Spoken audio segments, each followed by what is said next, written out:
जिसको सनातन की ताकत से आग लग रही है कहीं पर भी, लेकिन लग रही है।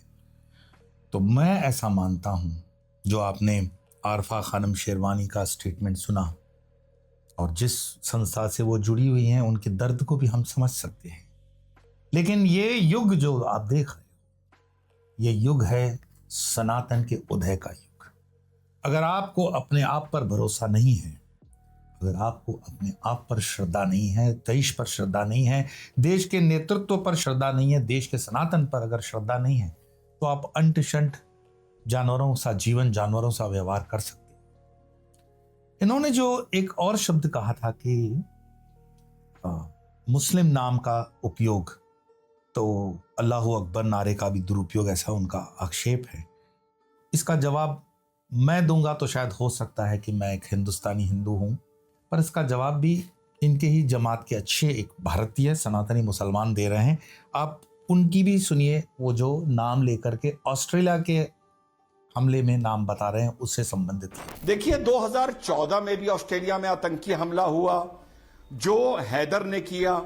अब 2015 में फरहाद ने किया, 2017 में याकूब ने किया, 2018 में हसन ने किया, 2024 में इस्माइल ने किया और अब सैयद अख्तर और नवीद अख्तर ने किया। अकरम, आपने देखा जितने भी आतंकवादी हमला करने वाले थे वो सारे एक ही धर्म के हैं। मैं नहीं कहूंगा विशिष्ट समुदाय, ये सारे मुस्लिम नामधारी हैं। अब ये कितने मुस्लिम हैं उस पर मेरी कोई टिप्पणी नहीं है। मैं ये भी नहीं कहता हूं कि वो 5 वक्त के नमाजी थे या वो मदरसों के प्रोडक्ट्स थे या उनको बरगलाया गया था या उनका ब्रेन वॉश किया गया था।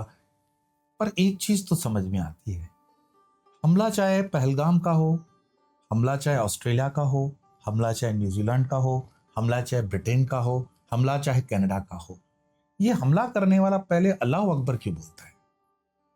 कभी आपने सुना हो कि कोई हमलावर आकर के पहले जय श्री राम बोले और हमला कर दे?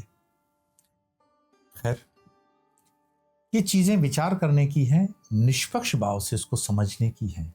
जब तक हम निष्पक्ष भाव से नहीं समझते हैं, एटलीस्ट भारत के अंदर रहने वाले सभी सनातनियों को मैं कहूँ, उन सनातनियों में मुसलमान भी आ जाते हैं, क्योंकि सनातनी मुसलमान विश्व का एक ऐसा क्लास मुझे लग रहा है बन रहा है जो आने वाले समय में पूरे विश्व को इस्लाम की सही रोशनी दिखाएगा।